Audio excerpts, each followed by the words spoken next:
제가 아주 어릴 때 저희 집에 처음으로 전축이라는 거를 사서 이제 갖고 온 적이 있어요. 근데 이제 여러분 아마 잘 나이 좀 이렇게 세대가 좀 다른 분들은 모르시는 분도 있을 텐데 이런 거예요. 이런 오디오 세트인데 이거보다 저희 약간 좀 더 구형이었던 것 같은데 어쨌든 이게 들어왔어요. 이런 게 요즘 세대들은 아마 그 좀 상상하기가 힘들겠지만 TV가 없던 시절이 있었어요. 예. 그런 시절에는 이 전축이라는 게 엄청난 그 말하자면 그 사람들에게 기쁨을 주는 도구였는데 이게 저희 집에 처음 들어왔을 때 막 얼마나 기뻐하고 감동했는지 모릅니다. 정말 신기했었어요. 그래서 여기다가 이제 LP판을 올려놓고 이렇게 노래를 트는데 여기다가 이제 판을 놓고 아버지가 즐겨 듣던 그 노래가 하나 생각나는데 그게 뭐냐면 과거를 묻지 마세요라는 곡인데 나의 심씨라는 가수가 불렀던 그 곡입니다. 이게 바로 이 앨범이에요. 이 판.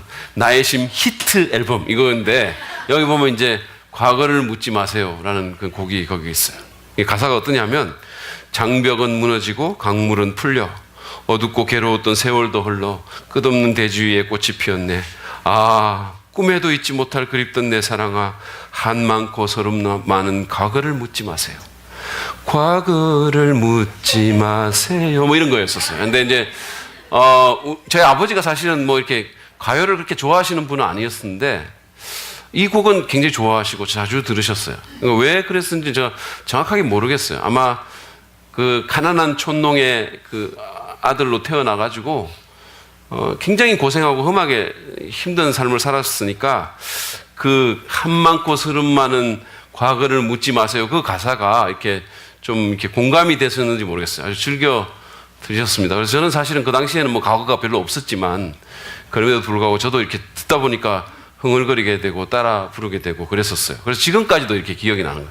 장벽은 무너지고 뭐 이렇게 해가지고 지금도 이렇게 생각이 나는 거예요. 여러분 어떠십니까? 여러분은 어떤 과거를 지니고 계시나요?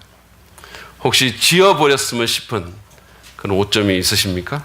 사람들에게 철저히 숨겨온 그런 과거가 있으신가요? 평생 비밀에 붙였으면 싶은 그런 옛날 얘기가 또는 그런 딱지가 있습니까? 너무 창피해서 기억하고 싶지조차 않은 그런 아주 오래된 얘기가 있으십니까? 나의 심씨처럼 과거를 묻지 마세요 라고 말하기를 원합니까? 저는 오늘 전혀 자랑스럽지 못한 과거를 지닌 한 사람의 이야기를 보면서 그런 사람에게 하나님의 은혜가 어떻게 작용했고 어떤 의미가 있었는지 좀 살펴보기를 원합니다. 그 여인의 이름은 라합입니다. 여러분 들어보셨나요? 이 사람은 성경에 나오는데 사실은 이스라엘 사람이 아니고 이방인입니다. 가나안 여자입니다. 직업이 뭔지 아세요 혹시? 창녀였었어요. 라합은 매춘부였습니다. 누구에게도 말하고 싶지 않은 직업이죠. 그렇게 드러내고 싶은 그런 직업이 아니잖아요. 모두에게 숨기고 싶은 과거죠. 하나님은 그런 부끄러운 과거를 지닌 이 여인에게 어떻게 하셨을까요? 성경에 기록된 이 사람의 얘기를 좀 우리가 먼저 살펴보고 은혜에 대한 교훈을 좀 생각해 보기를 원합니다. 라합 얘기는 그 애굽의 노예 생활에서 해방된 이스라엘 민족이 여호수아의 지도하에 이제 그 가나안 정복 전쟁을 하는 가운데 나옵니다. 특별히 여리고성을 정복하는 그 얘기 가운데 이 여인의 얘기가 나와요. 하나님께서 가나안 땅을 이스라엘에게 넘겨주시는 이유는 두 가지인데 하나는 이 여리고 전쟁이 일어나기 한 650년 전쯤에 하나님께서 아브라함이라는 사람과 언약을 맺으셨어요. 그 당시에 이 아브라함이라는 사람은 원래 메소포타미아 출신인데 하나님의 말씀에 순종해서 이 가나안 땅으로 왔죠. 그래서 가나안 땅에 살고 있던 이 아브라함과 하나님이 언약을 맺으시면서 이 땅을 너와 네 후손에게 영원히 주겠다라고 하나님께서 약속을 하셨어요. 여러분 알다시피 아브라함의 자손 중에 야곱이라는 사람이 있었고 그 야곱의 12 아들들이 아주 뭐 기구한 얘기 가운데 애굽으로 이주를 하게 됐어요. 그리고는 그 애굽에서 400년 동안 살면서 노예 생활을 합니다. 이제 때가 돼서 하나님께서 그 사람들을 데리고 나오면서 200만 정도가 됐거든요. 그 원래 70명이 되는 거 같은데 200만 정도가 된 그 이스라엘 민족을 데리고 나오면서 이제 옛날 그 아브라함과 약속했던 약속을 이루려고 하시는 거예요. 또 하나의 이유는 가나안 사람들의 타락 때문이었습니다. 당시에 가나안 사람들은 우상 숭배를 하면서 그 당시 고대의 기준으로 봐도 너무나 악하고 타락한 그런 생활을 했어요. 자녀를 불에 태워가지고 제물로 바치질 않나. 여러분 한번 생각해 보십시오. 자기의 자녀를 불에 태워서 제물로 바친다는 게 이게 사람이 할 짓입니까? 그렇게 하질 않나. 동물들과 성적인 관계를 맺지를 않나. 동성애를 하질 않나. 자신의 어머니, 고모, 이모와 성관계를 맺으면서 온갖 종류의 건친상간이 행해지질 않나. 하여튼 입에 담기 힘든 모든 악들이 거기에 있었어요. 그곳의 아이들은 제물이 돼서 태워서 죽거나 불에 타서 죽거나 아니면 살아남으면 이 모든 악한 일들을 보면서 자라는 거예요. 한번 생각해 보십시오. 제가 먼저 사진 한 장 보여드릴게요. 여러분 그 허가은이 사진인데 이 사진 한번 보세요. 이 가은이가 여러분 보이세요? 옆에 애는 왜 저러고 있는지 그건 좀 이렇게 생각하지 말고, 제 생각에는 이 가은이의 경건함 때문에 이 아이가 옆에 있는 아이가 스트레스를 받고 있는 것 같아요. 엄청나게 스트레스 받고 있는데 일단 가은이를 한번 보십시오. 저는 이렇게 경건한 모습의 성도를 우리 교회 누구에게도 본 적이 없어요. 여러분 이 아이가 왜 이렇게 반응하고 왜 이런 모습을 한다고 생각합니까? 늘 이런 걸 보고 자랐기 때문이에요. 늘 이런 걸 보는 거예요. 자기 엄마도 그러고 자기 아빠도 그렇고 교회 아도 그러고 이런 걸 보는 거예요. 그러니까 자기도 이렇게 하는 겁니다. 당시에 가나안 아이들은 사람들이 제사를 드린다면서 다른 사람을 불에 태워서 바치거나 아니면 동물들과 성관계를 맺는 그런 끔찍한 모습을 보면서 아이들이 자라났어요. 그 아이들이 어떻게 되겠습니까? 하나님은 이 사람들이 이 악한 문화에서 돌이키기를 바라면서 오랫동안 기다리셨어요. 성경에 보면 그것을 의미하는 말들이 나와요. 그럼에도 불구하고 그들은 점점 더 악해지기만 합니다. 그리고 온 땅에 그 죄악이 가득 차게 됐어요. 점점 더 악해지고 점점 더 확산되는 거예요. 마침내 하나님께서는 이들을 심판하시기로 결정하십니다. 그래서 이스라엘 군대를 통해서 이들을 멸절하기로 하십니다. 이 악한 문화의 뿌리가 너무 깊어서 누구라도 살려두었다가는 또 그런 악행이 싹을 낼 것이 그리고 자랄 것이 너무 분명했기 때문에 아예 뿌리를 드러내시기로 결정하신 겁니다. 사실은 이게 그래서 이 가나안 정복 전쟁이 그냥 이스라엘이 가나안을 정복하는 그런 차원이 아니라 그 땅을 정결케 하는 온갖 악행에서부터 깨끗게 하는 그런 차원의 영적인 의미가 거기에 있었어요. 근데 사실은 가나안 사람들에게만 그렇게 한 것이 아닙니다.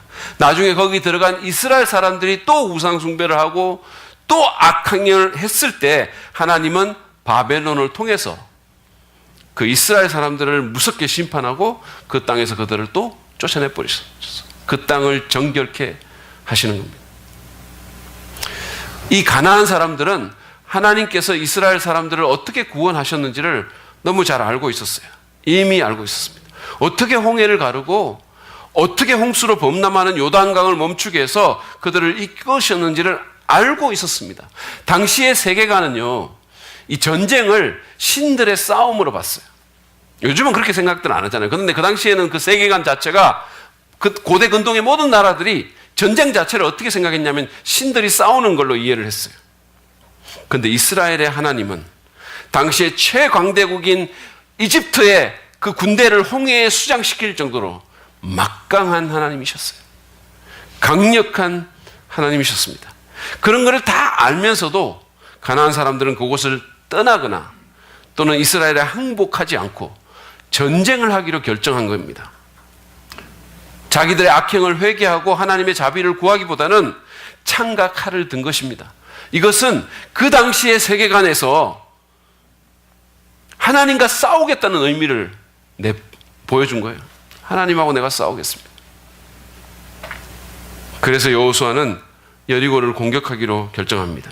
그리고 그것을 공격하기 전에 거기에 상황을 파악하기 위해서 2명의 정탐꾼을 미리 보내죠. 그들은 여행객인 척 가장하면서 한 창녀의 거처에 들어갔는데 그게 바로 라합의 집이었었어요. 근데 그것을 누군가가 눈치를 채서 여리고 왕에게 그 사실을 보고를 합니다. 그래서 여리고 왕이 사람을 보내가지고 그들을 내놓으라고 말을 해요. 그런데 라합은 그렇게 하지 않고 이 이스라엘 사람들을 보호하기로 결정합니다. 진노한 왕의 그 분노에도 아랑곳하지 않고 그들을 보호하려고 해요. 이것은 목숨을 건 담대한 결정이었습니다.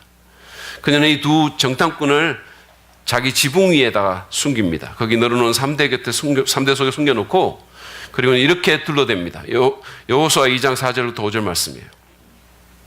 그 사람들이 저에게로 오기는 했습니다만 그들이 어디서 왔는지 저는 알지 못합니다. 그리고 그들은 날이 어두워 성문을 닫을 때쯤 떠났는데 그들이 어디로 갔는지 저는 알지 못합니다. 빨리 사람을 풀어 그들을 뒤쫓게 하시면 따라잡을 수도 있을 것입니다.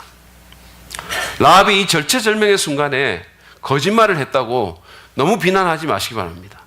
평생 타락한 이방인의 문화 가운데 살았고 더구나 창녀 생활을 했던 사람이에요. 그러니까 이 사람에게 너무 많은 도덕성을 여러분들이 기대하시면 안 돼요. 뭐 모태신앙이라고 하는 우리도 살면서 거짓말할 때가 있지 않습니까? 이렇게 반응하시면 제가 진짜 어려워지는 거예요. 저만 꼭 그런 것 같은 느낌이 드는 거예요. 여러분, 진짜 대단하십니다.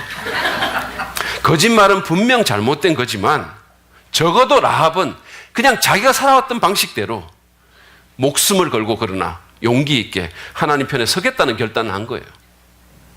방식은 잘못됐지만.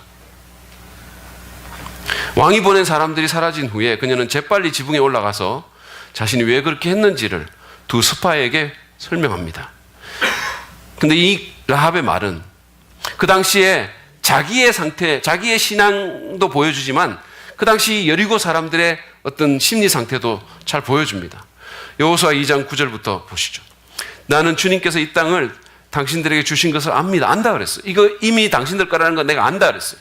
우리는 당신들 때문에 공포에 사로잡혀 있고 이 땅의 주민들은 모두 하나같이 당신들 때문에 간담이 선을 했습니다. 당신들이 이집트에서 나올 때 주님께서 당신들 앞에서 어떻게 홍해의 물을 마르게 하셨으며 또 당신들이 요단강 동쪽에 있는 아모리 사람의 두 왕 시온과 옥을 어떻게 전멸시켜서 희생제물로 바쳤는가 하는 소식을 우리가 들었기 때문입니다.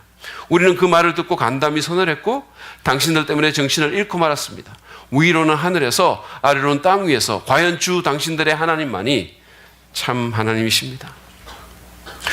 라합과 여리고 사람들은 하나님께서 어떻게 이스라엘을 인도하셨고 어떻게 이스라엘을 위해서 싸워주셨는지를 들은 거예요.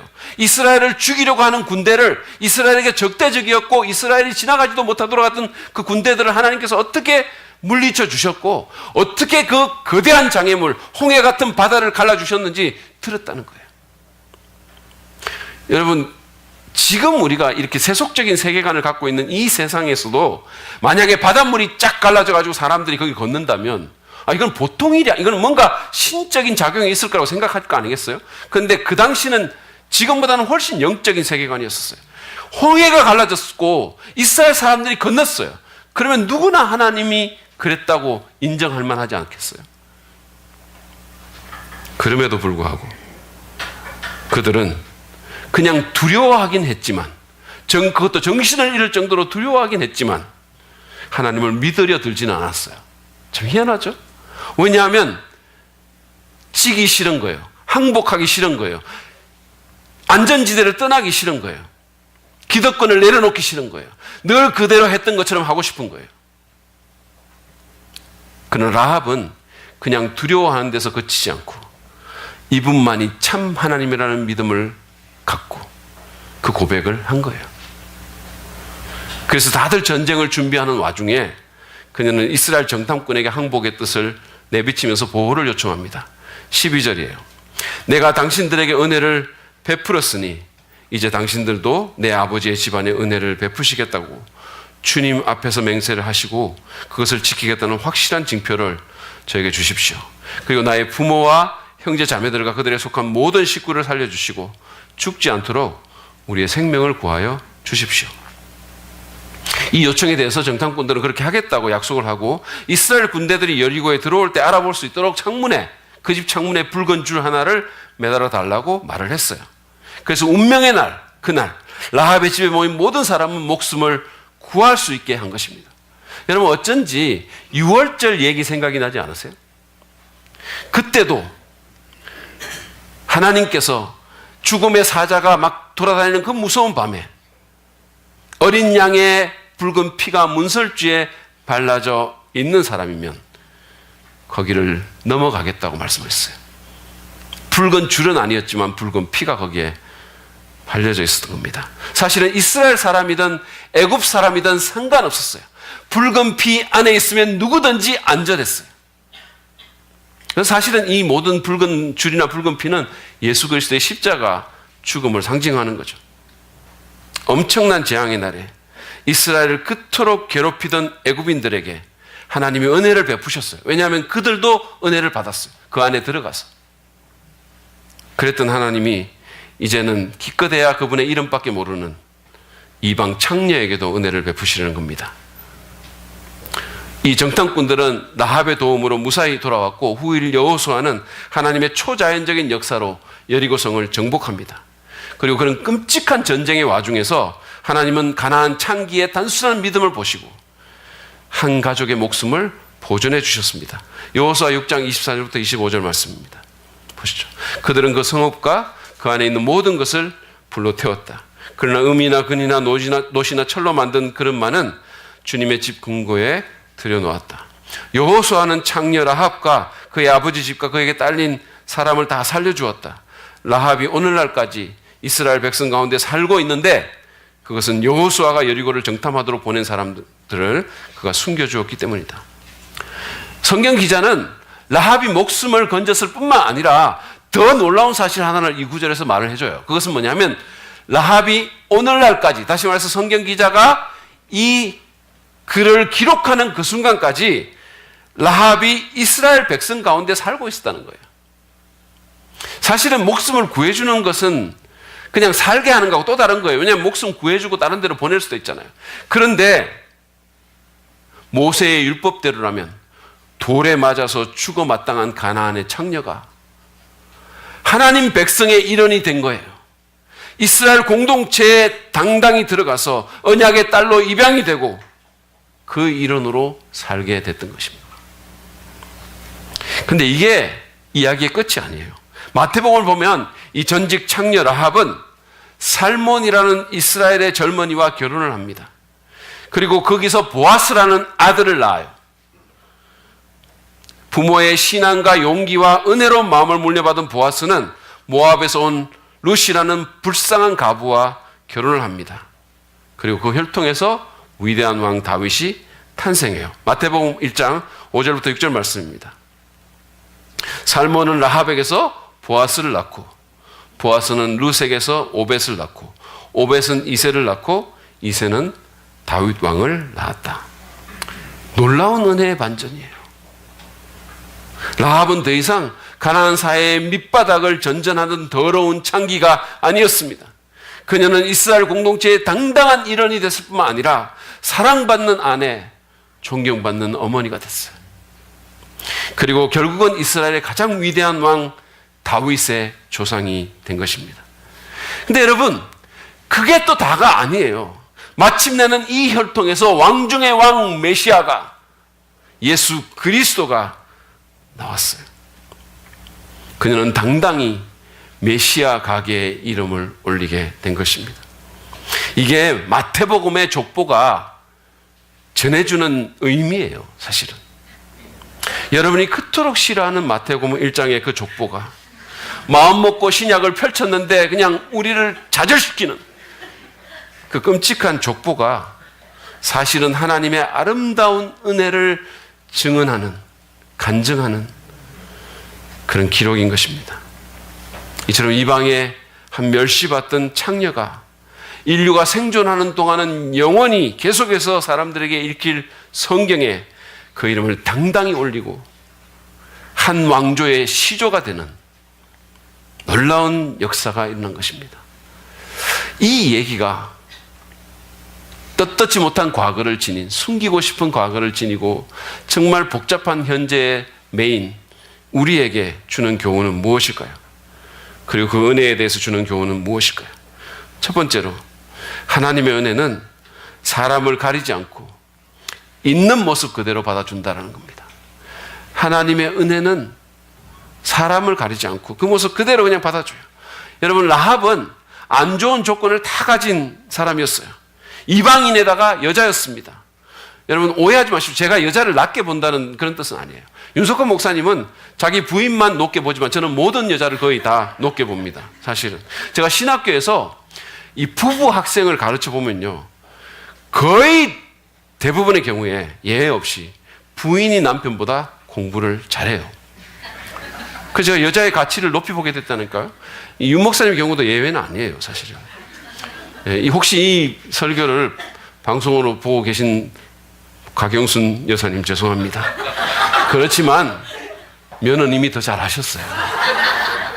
어쨌든 제가 이렇게 지금 그렇게 말하는 것은 당시에 사람들이 여자를 이류 인간으로 봤기 때문에 그 당시에 사람들은 그랬던 것입니다. 그러니까 그 당시의 조건으로 보면 아주 안 좋은 이방인인데다가 여자인데다가 거기다가 라합은 일반적인 여자가 아니었잖아요. 그녀는 창녀였었어요.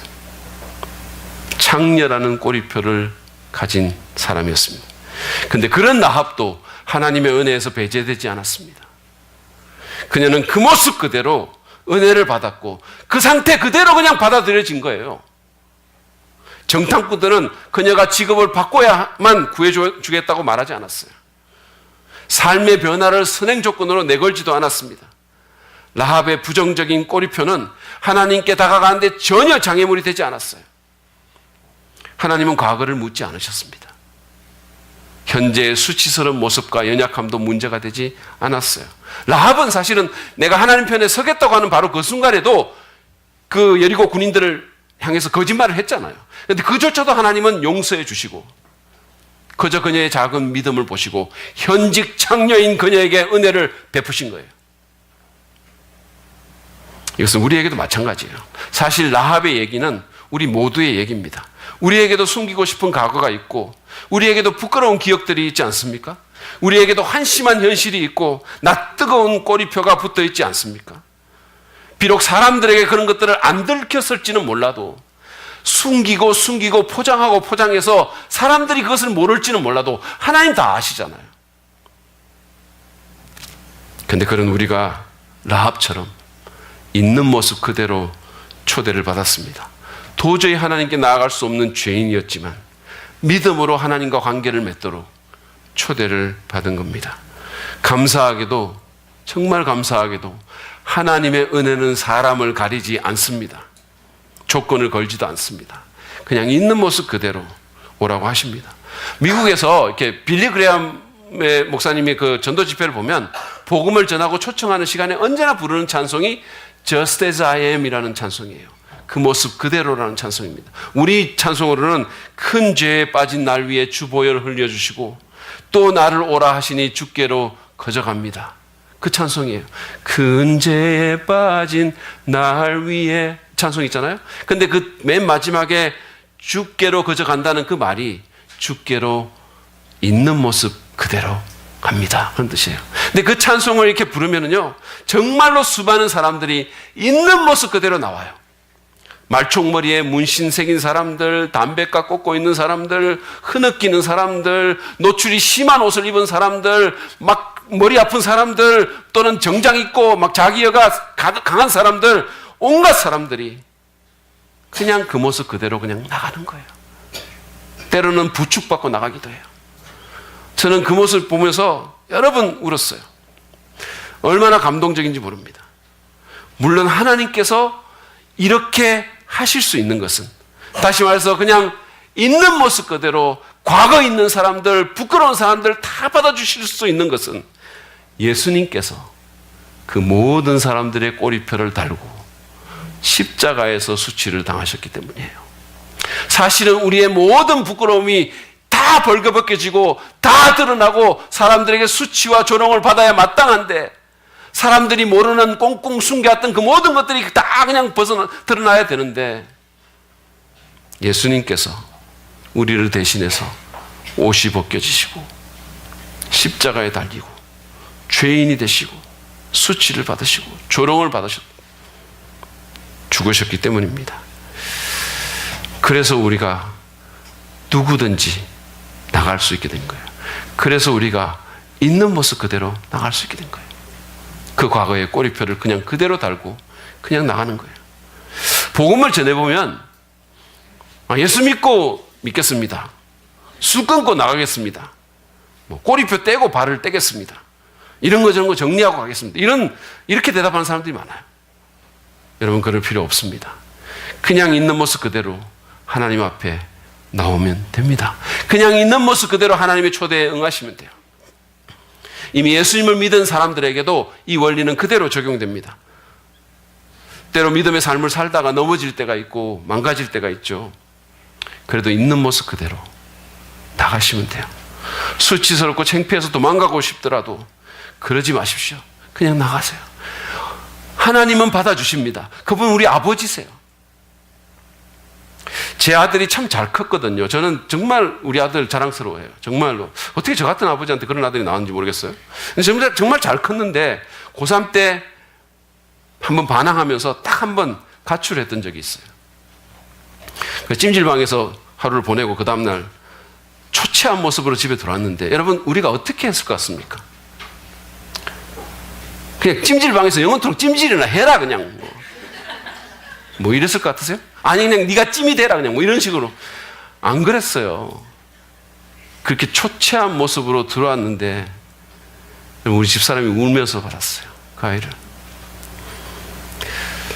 하나님의 은혜는 우리의 모든 죄와 실패와 수치보다 더 큽니다. 언제나 그래요. 그냥 있는 모습 그대로 나가면 됩니다. 제가 또 하나 당부하고 싶은 것은, 우리 예수 믿는 분들에게 당부하고 싶은 것은, 하나님께서 사람을 있는 모습 그대로 그냥 받아주신 것처럼, 가리지 않고 받아주신 것처럼 우리도 다른 사람에게 그래야 한다는 겁니다. 미국에서 이 히피들이 막 예수님께 막 돌아오던 그 시기가 있었어요. 이 사람들은 수년 동안 집을 나와가지고 그냥 뭐 섞여 살면서 뭐 마약하고 락 음악 듣고 난잡하게 성관계하고 아니 엉망진창의 삶을 그냥 살았잖아요. 근데 그게 그냥 가겠습니까? 한계가 있는 거예요. 그게 너무 이게 회의가 오는 거죠. 그러니까 그들이 다 나중에 예수님께 돌아오는데, 많은 교회들이 그들에게 긴 머리 깎고 교회에 오려면 그 긴 장발머리 다 깎고 양복 정장 입고 요란한 장신구 다 떼내고 신발 신고 오라고 그렇게 얘기를 한 거예요. 우리 안에 들어오려면 우리처럼 돼갖고 오라고 그렇게 요청한 겁니다. 주님은 그냥 그대로 받아주셨는데, 아무 조건 안 거셨는데, 예수 믿는 사람들이, 교회가 조건을 건 거예요. 주님은 사람 안 가리는데 교회는 사람을 가리는 거예요. 담배 끊고 나오라 그러고 집에 있는 술병 다 정리하라 그러고. 제가 말씀드린 건 담배 피우는 거, 술 마시는 게 잘한다는 얘기가 아니에요. 근데 우리가 자꾸 조건을 거는 거예요. 예수 안 믿는 사람들에게.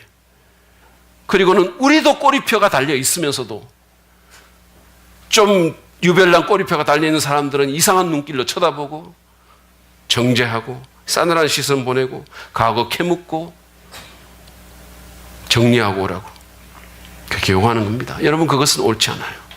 그것은 은혜 받은 사람이 할 일이 아닙니다. 오히려 그리스도께서 우리를 있는 모습 그대로 받아주신 것처럼 우리도 그냥 그렇게 해야 되는 거예요. 우리도 그런 그리스도인과 교회가 되기를 바랍니다. 두 번째로, 오늘 이 얘기는 하나님의 은혜는 우리에게 새로운 정체성을 주어서 새로운 삶으로 나가게 해줌을 가르쳐 줍니다. 새로운 정체성을 우리에게 줘서 새로운 삶으로 나가도록 도와주는 거예요. 라합은 하나님의 은혜가 임하자 새로운 꼬리표를 얻었어요. 과거에는 가나안의 창녀라는 말이 거기에 적혀 있었는데, 이제는 사랑받는 하나님의 딸이라는 말이 거기에 적혀 있었어요. 용서받고 인정받는 왕의 자녀가 된 그 말이 거기에 적혀 있었어요. 여러분, 뿐만입니까? 라합은 떳떳하게 하나님 백성 공동체의 일원이 됐고 약속의 땅을 상속받은 상속자가 된 것입니다. 그 정체성이 그녀를 점점 변화시켰고 새로운 삶으로 나가게 만들었을 것입니다. 그녀가 얼마나 달라졌는지, 살몬이라는 한 청년이 라합에게서 죄로 물든 과거가 아닌 아름다운 믿음을 본 거예요. 그녀에게서. 과거가 도저히 떠올리지 않을 정도로 그녀는 변해 있었던 것입니다. 그래서 살몬은 어느 날 살몬 오메가3라는 그런 제품의 반지를 숨기고 가서 청혼을 했어요. 여러분, 이거 그냥 좀 썰렁하십니까? 이거 제가 이 그림 찾으려고 얼마나 노력했는지 아세요? 웃어 주셔야 돼요, 이거는. 그래서 청혼을 한 겁니다. 그래서 이들이 결혼을 했어요. 이제는 치워주셔도 돼요. 그래서 이 살몬이 청혼을 해가지고 결혼을 해서 보아스를 낳고, 그래서 엑스장녀 라합이 다윗 왕의 조상이 된 겁니다. 위대한 왕가의 시조가 됐어요. 그리고 하나님 나라의 메시아 가기에도 이름을 올리게 된 겁니다. 이 어떤 반전입니까? 하나님은 우리에게 은혜를 받기 위해서 수치스러운 꼬리표를 떼라고 그렇게 말하기보다는, 먼저 삶을 요구하라고 말하기보다는 은혜부터 먼저 받으라고 얘기하세요. 우리가 은혜를 먼저 받으면 그 옛날의 꼬리표는 떼어지게 되어 있습니다. 계속해서 그 은혜 가운데 거한다면 시간이 걸릴 수 있지만 그것은 반드시 떨어지고 새로운 것으로 바뀌게 됩니다. 예수님 안에서 새로운 정체성이 확립되는 거예요. 제가 지난달인가 생명의 삶이라는 그 잡지에서, 큐티 잡지에서 읽은 얘기가 생각이 나는데, 이 한 아이가 고아원에서 입양이 된 거예요. 아주 훌륭한 그리스도인 가정으로 입양이 됐어요. 그래가지고 그 아이를 입양을 해가지고 그 부모 되는, 양부모 되는 분이 그 아이에게, 얘야 너는 이제부터는 내 아들이고 이 집은 네 집이고 여기 있는 모든 건 네 거라고 이렇게 얘기를 해주는 거예요. 근데 그 아이가 그 집에 와가지고 냉장고를 열 때마다 눈치를 보면서 냉장고 열어도 돼요? 냉장고 열어도 이렇게 자꾸 묻는다는 거예요. 그러니까 그 말을 들을 때마다 얼마나 그 마음이 아팠겠어요. 그렇지만 따뜻한 표정으로 대고 말고 네 냉장고야, 네 냉장고인데 이렇게 대답을 해준 겁니다. 그러니까 그 아이가 3개월이 지나서야 이 냉장고 열어도 돼요? 라고 안 물었다는 거예요. 3개월이 지나서야 새로운 정체성이 확립이 된 것입니다. 우리가 은혜를 받고 새로운 정체성이 부여된다 하더라도 과거의 꼬리표를 떼어내고 새로운 삶으로 나아가는 데는 시간이 걸릴 수 있어요. 라합도 한동안은 과거의 망령에 사로잡혔을 수 있습니다. 그녀가 정말로 언제가 돼서 새로운 삶으로 나아가는지 우리는 잘 몰라요. 한동안은 과거의 렌즈로 자신을 바라보고 좌절했을 수도 있어요. 그러나 결국 라합은 하나님의 은혜에 힘입어 새로운 삶으로 나아갔어요. 새로운 정체성을 얻고 하나님 앞에 새로운 사람으로 온전히 섰습니다. 우리도 마찬가지예요. 한동안은 과거의 렌즈로, 세상의 렌즈로 우리를 바라볼 수 있어요. 그러나 주님은 계속해서 우리에게 은혜를 베푸시고 우리의 새로운 정체성을 확인시켜 주실 것입니다. 사랑받음, 인정받음, 용서받음, 그 꼬리표를 보여주실 것이에요.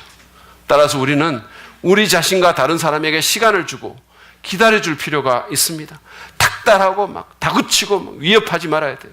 하나님의 은혜가 계속해서 우리를 지배하면 우리는 새로운 정체성을 얻고 새로운 삶으로 결국 나가게 될 것입니다. 많은 사람들이 하나님의 은혜를 얻으려면 뭔가를 해야 되고 자신의 뭔가를 좀 변화시켜야 된다고 생각을 해요. 좀 변화를 시켜야 은혜를 얻을 수 있다고. 바람직하지 않은 꼬리표를 떼어내기 위해서는 스스로 좀 노력을 해야 된다고 생각합니다. 그런 후에야 은혜가 임한다는 거예요. 여러분, 하늘은 스스로 돕는 자를 돕는다는 말 아시죠? 이거 성경에 나오는 말 아니에요. 이것은 사단이 퍼뜨린 거짓말이에요. 하나님은 스스로 도울 수 없는 자를 도우십니다. 아세요? 하나님은 반대로 일하시는 거예요. 먼저 하나님의 은혜가 우리에게 임합니다. 그러면 그 은혜는 우리에게 새로운 꼬리표를 줍니다. 그리고 새로운 삶으로 나가게 도와줍니다. 은혜야말로 과거의 수치스러운 꼬리표를 떼어내기 위한 가장 좋은 열쇠입니다. 은혜는 우리의 인생을 반전시킵니다. 저희 아들이 중학교 때인가 하여튼 축구를 해가지고 자살골을 넣은 적이 있어요. 그래서 팀이 패배를 했습니다. 창피한 일이죠. 아주 저주스러운 실수입니다. 그런데 제 아들이 시합이 끝나고 나서 오히려 상을 받았어요. 내가 그런 짓을 했다니 믿을 수가 없어라는 상을 받은 거예요. 그런데 우리 아들 말고 다른 아이들도 다 그런 식의 이상한 상을 다 받았어요. 그 이상한 시상식으로 인해서 패배에도 불구하고 자살골에도 불구하고 모든 아이들이 전부 웃고 즐거워하고 뒤집어졌어요. 그 얘기를 들으면서 그 상은 하나님의 은혜와 참 비슷하다는 생각을 했어요. 그것을 받지 않았다면 제 아들은 자살골을 넣은 놈이라는 꼬리표를 달고 한동안 살았을 거예요. 근데 그 상으로 말미암아 과거의 아픔은 힘을 잃었습니다. 그리고 그 꼬리표는 사라졌어요. 제 아들은 자살골에도 불구하고 상을 받은 아이, 그래서 많은 사람을 즐겁게 해준 아이로, 그런 꼬리표로 살게 됐어요. 그것은 아이들을 앞으로 나갈 수 있게 했습니다. 그것은 그 아이들이 다시 운동장에 나가서 뛸 수 있도록 도와줬어요. 하나님의 은혜는 우리에게 새로운 꼬리표를 줘서 우리를 새롭게 하고 우리를 반드시 변화시킵니다. 라합의 경우에서 보듯이 그것은 우리의 운명까지 바꿔놓을 수 있어요. 그러므로 여러분, 은혜가 속삭여주는 새로운 정체성에 귀를 기울이십시오. 믿음으로 그것을 받아들이시기 바랍니다. 1:1 양육을 하신 분들은 실천했겠지만 아침마다 스스로에게 새로운 정체성을 확인시켜 주십시오. 이겁니다. 여러분, 나는 그리스도 안에서 하나님께 인정되었다. 한번 따라해 보실래요? 나는 그리스도 안에서 하나님께 인정되었다. 나는 그리스도 안에서 특별한 존재다. 나는 그리스도 안에서 특별한 존재다. 나는 그리스도 안에서 새로운 가족 공동체의 일원이다.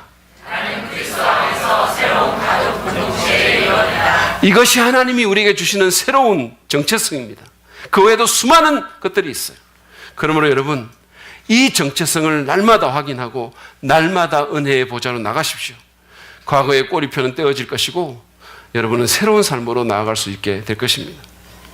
오늘 우리는 이 라합 얘기를 통해서 부끄러운 과거를 지닌 사람에게 하나님의 은혜가 어떻게 작용하는지, 어떤 의미가 있는지를 살펴봤어요.